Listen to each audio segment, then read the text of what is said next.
Hi friends, আশা করি আপনারা ভালো আছেন। আজ অনেক দিন পর একটা ভিডিও নিয়ে এলাম। আজকে খুব সিম্পল পদ্ধতিতে এই তেলাকুচু পাতার রেসিপিটি আপনাদের সাথে শেয়ার করতে চলেছি।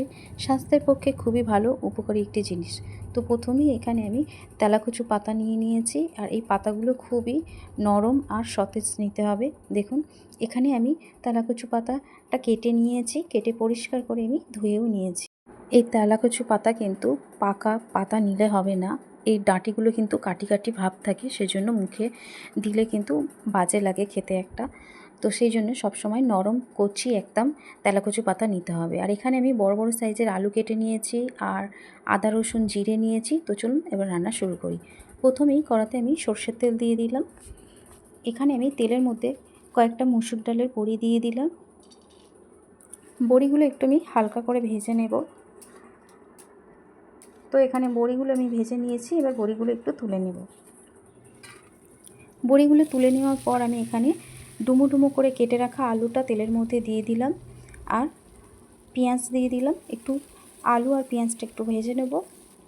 তো ভাজার পর আমি পরিমাণ অনুযায়ী একটু নুন আর হলুদ দিলাম। তো এখানে আলুটাকে আমি লাল লাল করে ভেজে নেব, কারণ যেহেতু আমি বড় বড় করে সাইজের একটু আলু কেটেছি, আপনারা চাইলে ছোট ছোট সাইজেরও আলু কাটতে পারেন। তো এখানে আলুটা ভালো করে ভেজে নেওয়ার পর এর মধ্যে তেলাকুচু পাতাটা আমি দিয়ে দিলাম।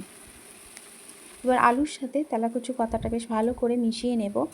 আর দেখবেন এটা খুব তাড়াতাড়ি পাতাগুলো নরমও হয়ে আসবে। দেখুন কত সুন্দরভাবে নরম হয়ে এসেছে।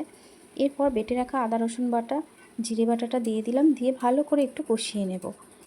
তরকারিটা ভালো করে কষিয়ে নিয়েছি, এবার আমি পরিমাণ অনুযায়ী জল দিয়ে দেবো।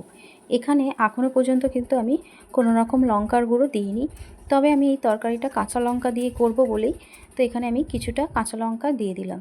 ঝালের পরিমাণটা আপনাদের পরিমাণ অনুযায়ী দেবেন, কে কেমন খাবেন। তো এখানে আমি এরপর ভেজে রাখা বড়িগুলো দিয়ে দিলাম।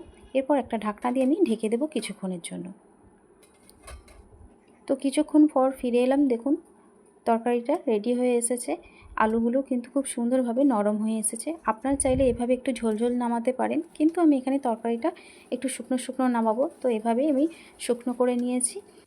তবে আপনারা চাইলে এখানে স্বাদের জন্য একটু চিনিও ব্যবহার করতে পারেন। তো আমি এখানে চিনি দিলাম না। তেলাকুচু পাতার রেসিপিটি রেডি হয়ে এসেছে। আমি এবার একটা প্লেটের মধ্যে তুলে নিচ্ছি। তো আপনার এই রেসিপিটি যদি ভালো লেগে থাকে অবশ্যই লাইক, কমেন্ট, শেয়ার করবেন।